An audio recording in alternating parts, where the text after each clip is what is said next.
All right, I'm in Motoyawata Station in Chiba, and this is like something you only really find out in the countryside. They still have, well, newspaper vending machines. And I'm going to show you the circulation of the Japanese newspapers and why this might make some sense. But if you take a look, right here, it's such a throwback. There's a bunch of other vending machines here, but this one in particular, sorry, the newspaper vending machine, you just don't see newspapers in other countries very much, but they've got a bunch of them in this newspaper vending machine, and it just makes me remember an age where we used to read the newspaper, especially on the train. One of the reasons why this newspaper vending machine is here out in Chiba, it's because it takes about 35-40 minutes to get into Shinjuku, which is the Toei Shinjuku line. So there's a lot of time. A lot of people might not want to read their smartphones, might want to read a paper for once. And the newspaper prices, of course, are much more expensive than they were back in the 1980s or the year 2000 when newspapers peaked in Japan. But I thought I would buy a newspaper. Let's do that right now. It's just been Hafade, how you doing? I see some people from Guam here. So let's buy a newspaper. This is the Asahi Shimbun, and this is the Nichi Nantoka Sports. God, I can't remember all kanji. There's the Nihon Keizai Shimbun. I see a lot of the popular ones. There's the Sankei Sports, and there's another sports one here. The economic papers is usually quite good. Let's take a look before we do this because I'm not quite sure.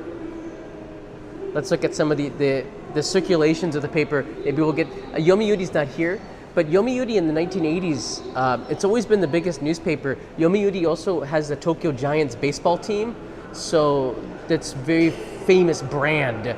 Newspapers had a lot of money and power back then, not so much today, but the newspapers owned baseball teams. The Asahi Shimbun was second, and the Mainichi Shimbun and the Nihon Keizai Shimbun. You can see the circulations there in millions, by the way.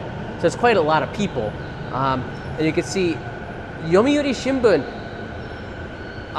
peaked around 2000. In fact, all of the newspapers peaked around 2000 with 10 million in circulation. Asahi Shimbun with 8 million daily. Mainichi 4.6, and the Nihon Keizai economic paper at 3.1. So you could see the numbers start to decline from there because what happened in 2008 was the iPhone, the smartphone came, and people can get their newspapers on their smartphone instead. I'm going to shrink this down a little bit. Then you can see the numbers drop rapidly. Between 2010 and 2020, Yomiuri lost about 2 million in circulation. And then in 2025, but you know what's remarkable? It's still at 6.2 million, Yomiuri newspaper. That's still remarkable. They've only lost maybe about 40% of what they had back in 25 years ago. It's because Japan is the oldest population in the world. There's a very very good feeling with opening up a newspaper, feeling that paper to your fingers, you know. But the other newspapers, I don't think they could lose stuff. Asahi Shimbun has really lost half of their readership here over the last 2 decades. So that's something here. So let's go ahead and get a. We can put there's Sankei Sports. So I don't know which one is the best one here. I guess we could support Asahi Shimbun because they seem to have the most help. So I'm going to push it here. What is funny is that you can buy the newspapers with a digital card. Oh my goodness. What? That is so cool. I don't know why that's so cool. So I got a newspaper that I could practice reading Japanese. It'll probably take me a week to go through it. But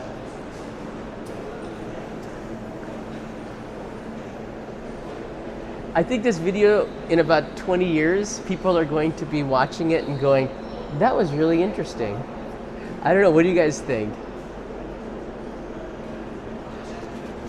Newspaper in Japan from a vending machine in the station.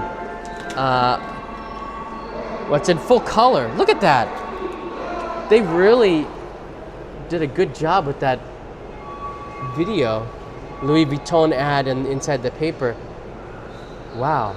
So they've taken it to the next level. I remember USA Today in the 1980s had color pages. It was just like a huge thing. I started reading USA Today for the sports. But let's see, go inside here. Yeah, there's not a lot of color pages in here. Japanese newspapers, they put a lot of details. If you're just looking at this, this is the TV and the radio schedule, which is kind of crazy that they put the radio schedule, but you have to know your audience. It's the TV schedule here, so that's why people who don't have the internet would probably rely on this. But look at all the fine print, all that Japanese kanji in there. That's crazy. There's an ad for Yoshinoya right there. There's the weather. For all of the prefectures, from Sapporo on the top all the way down to Okinawa on the bottom, with a radar for today and over the next 3 days. I guess you wouldn't want to give the whole week, because then then people would stop buying the paper. Some people buy the paper just for the weather. But wow, okay.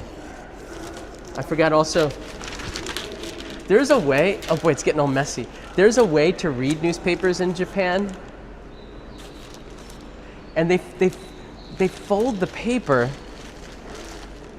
They fold the paper like this, so the newspapers have a way to do it. So when you're sitting down on a subway train, it doesn't, because newspapers can, when you open it up, they're usually like wide, right? But Japanese have a way to fold it so it doesn't obstruct the people that are sitting next to them. So everybody can have a newspaper and you're reading it like this instead of really out. And I always thought, you don't see that much, because people reading on the trains has really declined over the last, since the year 2010 actually. You don't see it as much. But I remember everybody had a newspaper in the morning and usually throughout the day. And if you didn't have one, you could just get a newspaper, because people would put it up on the top where the luggage rack was, and you'd be able to pick up a newspaper and just start to read it if you didn't mind the recycled paper.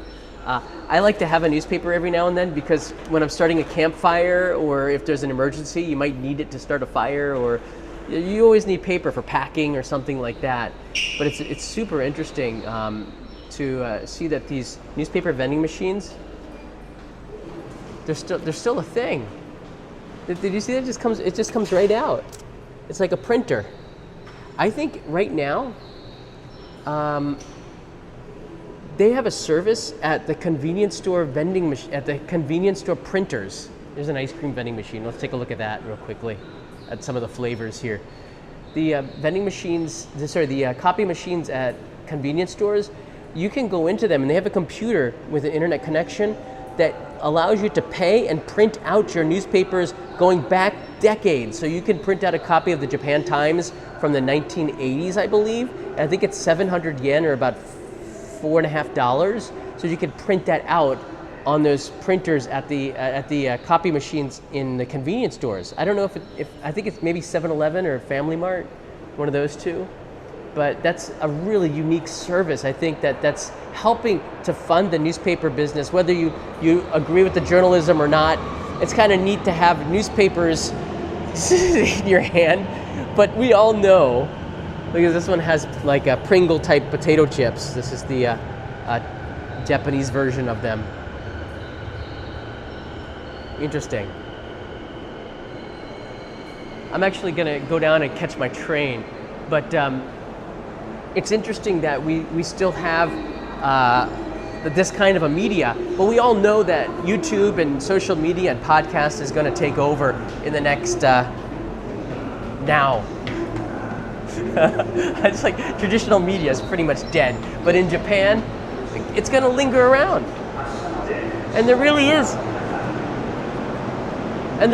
a nostalgia with it, right? There's a nostalgia with having a newspaper, the smell of it.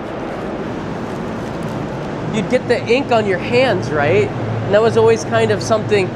You could do the silly putty. Did anybody do that with the comics? And you'd get the silly putty, would pick up the ink, and you'd be like, look, I got the comics on my silly putty.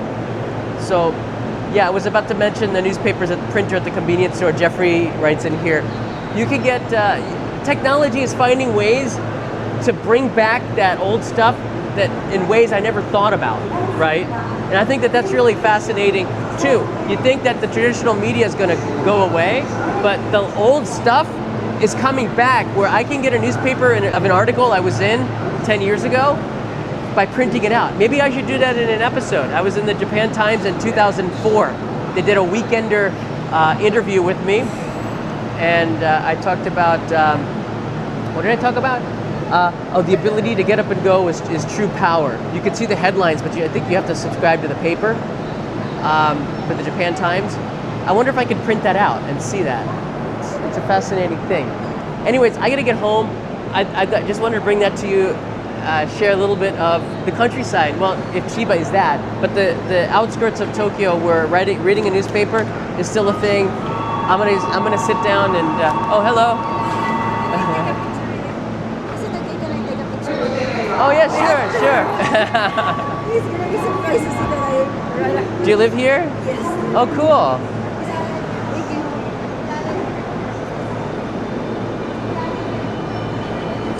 Thank you. You're welcome. Oh, that's nice. But yeah, I think you have to. We can't forget the times where we would sit down and read a newspaper on the train.